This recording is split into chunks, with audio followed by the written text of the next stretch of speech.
semuanya, kembali lagi di channel Rani. Nah, sebelumnya izinkan saya untuk memperkenalkan diri terlebih dahulu. Jadi nama saya Rani Fatmala dari kelas 3A jurusan Pendidikan Sejarah. Nah, di sini saya akan melakukan review jurnal.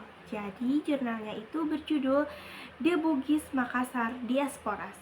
Nah, kalian penasaran nggak isi dari jurnal tersebut? Terus juga kekurangan, kelebihan, dan lain-lainnya. Kalian penasaran nggak? Kalau kalian penasaran, tonton terus video ini dan jangan lupa di subscribe dulu ya guys.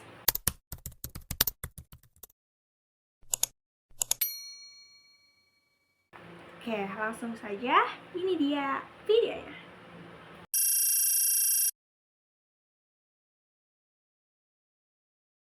The Bugis Makassar Diasporas.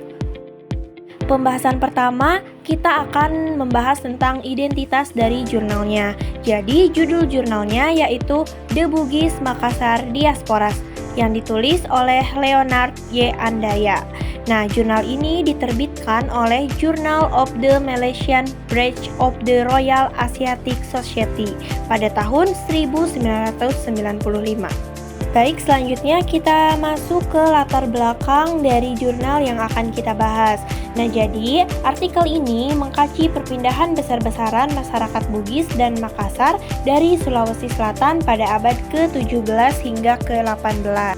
Jadi, pada abad ke-17 hingga 18, Asia Tenggara ini mengalami dinamika besar akibat masuknya bangsa Eropa, terutama Portugis dan juga Belanda.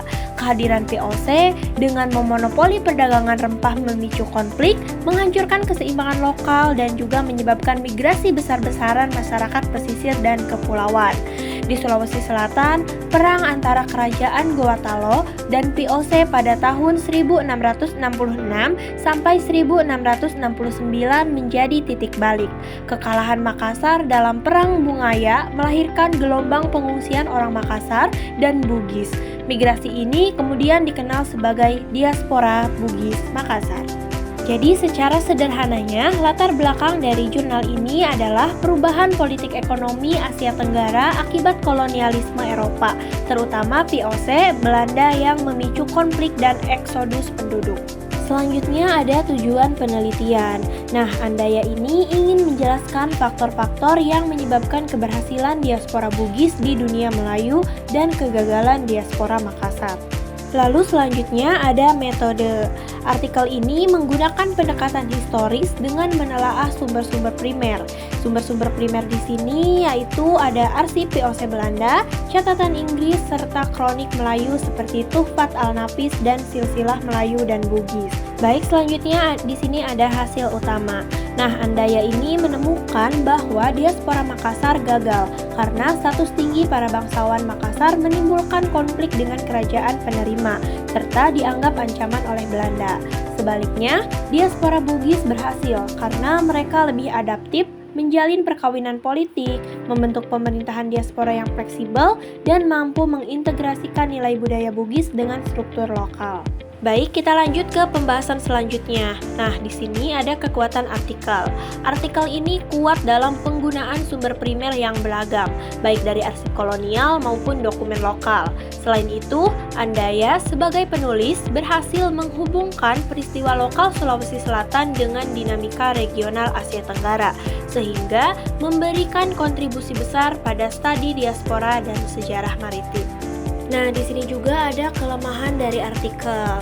Jadi, kelemahan dari artikelnya ini analisisnya masih berfokus pada sudut pandang elit politik seperti raja, bangsawan, dan juga pejabat kolonial. Sementara, suara rakyat biasa seperti petani atau pedagang kecil dalam diaspora kurang mendapatkan tempat.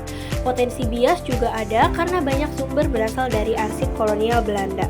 Baik, selanjutnya kita akan membahas tentang relevansi dan implikasi. Nah, artikel ini relevan dalam teori diaspora, migrasi, dan juga studi kolonialisme.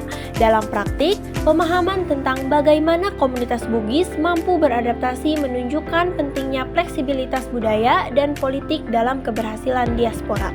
Bagi bidang studi sejarah, artikel ini memberikan gambaran tentang interaksi antara kolonialisme Eropa, kerajaan lokal, dan masyarakat migran yang masih relevan untuk kajian identitas dan globalisasi hari ini.